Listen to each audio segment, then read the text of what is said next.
Hi everyone, today I'll be telling you the most important thing you need to know about politeness in English. And to do that, I'll be talking about two situations where in these situations, when we want something, there are so many different ways we can say it. And sometimes it's confusing to know what is the best way to ask for something, because some are more polite and some are quite rude. So in this video, I will tell you the most important thing you need to know about politeness so that you say the right thing in those different situations. Let's get started.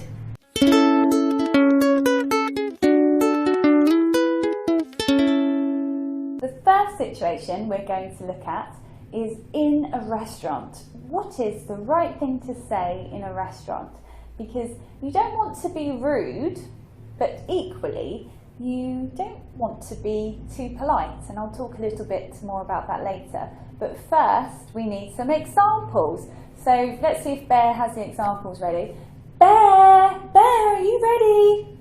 Oh, Bear is ready. I love Bear. He does the best examples, so let's have a look.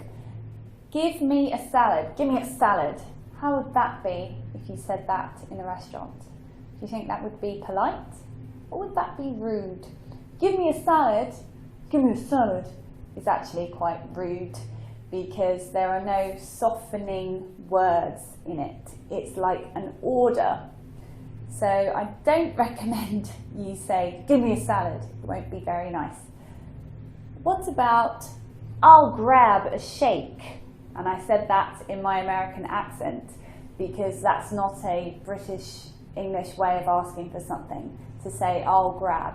I will grab a salad. Grab is a verb for take something quickly. In British English, we more use it for things like someone grabbed my bag. If you're walking on the street and somebody tries to steal it, that's grab. We don't use it to order, although I will say it is sometimes used in the UK now, but generally it's a more American term. What else do we have? I'll have the special. In a restaurant, the special is the dish that they want to sell that day, basically. They want people to order it, so you get a good price for something. And to say, I'll have the special is not traditionally in British English to say, I'll have, because I would say comparing our two varieties, British English is more indirect and it has more politeness generally built in the language, the way we ask for things, the way we express things, than American English. So it's not typically British, but I would say that as our language evolves, British people, especially young people, they don't want to seem overly formal and overly polite all the time.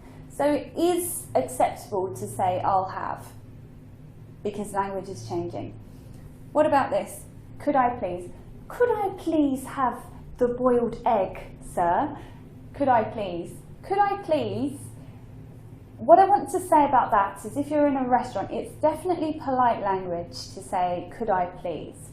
But when you look at it a different way, when someone goes into a restaurant, I think it's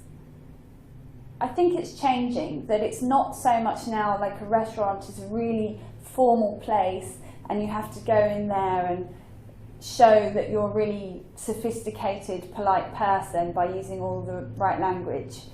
Really now in the UK, generally restaurants are quite relaxed places. You don't need to use especially polite language. So you could say this, you could use that example, could I please, but it's not essential. You don't need to use could. What else could you say? I'd like. That stands for I would like. I would like the cabbage soup with Marmite. No, I wouldn't, that's a joke. I'd like. You can say that, that's quite a common phrase to say when you're ordering. What should I have? I'd like the pea soup. So Here we have all the first examples in the restaurant for the restaurant situation. Which one would I use? I would say I'll have, I think. I'd probably say I'll have, because I don't like my language to be overly polite and extra words and things like that. So here I'm probably influenced by American English. Let's have a look at the second situation, which is when you ask somebody to give you something. You want something over there.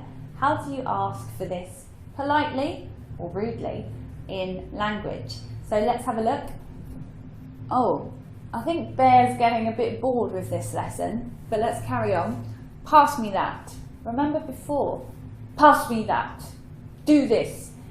When you make an order and you don't put the subject, the other person, there, it's quite rude to say, pass me that, or the word that we're missing, you pass me that. This is considered impolite, but you can actually use that in many situations. For example, if you're just relaxed around your family, or if somebody's quite close to you and it's not much of a trouble for them, you can say, pass me that, and there it's more in your tone. Your tone is being nice. Or if you're in an emergency situation, of course you can say, pass me that, because you need something. So if you know someone well, you can say this kind of thing, pass me that, give me that, it's okay. But generally, if you said that to someone you didn't know well, it would be considered rude. Can you pass it to me? A lot of the time, people ask me, what's the difference between can and could? Which one is better? Can you pass it to me? Could you pass it to me?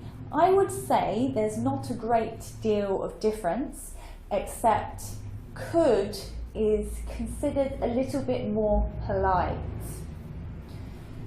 And therefore, it's generally more of a British English way of asking for something. Could you do this? Please, we're ever so polite in England, aren't we? What about this one?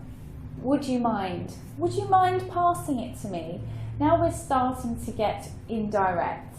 And what that means in language is the thing that you want to happen, you start hiding it with polite words and extra words.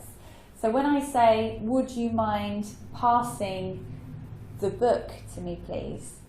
I still mean the same thing, which is give it to me. I still mean the same thing, but I'm changing my language to be more acceptable, softer, and easier for the other person to accept. So that actually means, would you mind? It means something like the next one. Would it be okay if? Would it be okay if you passed the book to me? Now this one is also indirect because we have if there to make the conditional aspect. Wherever there's an if, there are two options.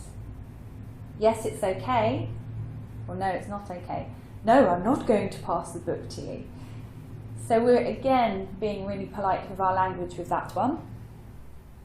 Here's another phrase. If it's not too much trouble, could you pass the book to me, please? Now, my personal opinion about these kind of statements is that these are overly indirect. They're too indirect, they're too polite, and they're unnecessary. We don't need to be like this in language. Many people speak like this, but for me personally, I choose more direct language. So I wouldn't say if it's not too much trouble, especially for something small. If it's not too much trouble, could you pass the book to me? Yeah, okay, here it is. If you're asking someone for a really big thing, then maybe. For example, if it's not too much trouble, could you lend me £1,000? Maybe you'd be a little bit more polite asking. But just for a normal everyday thing, my feeling is that unnecessary. And lastly, would you be so kind as to pass me the book. This is a very old-fashioned English way of asking for something. Would you be so kind? And I don't hear it so much anymore, but it might be something that you learnt in one of your books because they like really old-fashioned things. So you can say that in situations where you want to appear very formal, very polite. There will be situations like that, and it's quite nice if you want to do that. But just for general everyday things, again, I think it's a little bit too polite. So, after all that, what is the most important thing I can tell you about politeness? It's a general rule, and the rule is the more words you have in your sentence, the thing that you're asking, the more polite you become. Every extra word brings an extra feeling of politeness, because every extra word makes the thing that you're asking for more indirect. So we'll talk about that with just one example again. This one's probably got the most words. If it is not too much trouble, pass me the book, please. We have many, many words there, but it means the same thing as pass me the book. Our language has become hidden, you could say, under all those extra words. So that might be confusing to you if you don't speak English as a native speaker, because you might think, they only want me to pass the book. Why all these words? Is it a big deal? No problem. So I'd say, be aware that this is how native speakers talk sometimes. Doesn't mean that you have to start speaking that way. Choose how you want to be. Sometimes you want to be a little bit more formal, and sometimes there's no need for extra formal language. You're around people you know well and you're in a comfortable situation. So keep it simple in that case.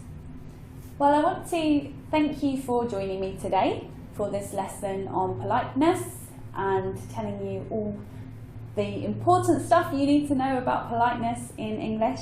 If you did like this video, take a moment to subscribe to my channel. Go to my channel page, have a look at the other videos I do. I would really appreciate that. And that's all. Until next time, so from me and Bear, he dropped it. From me and Bear, see you later.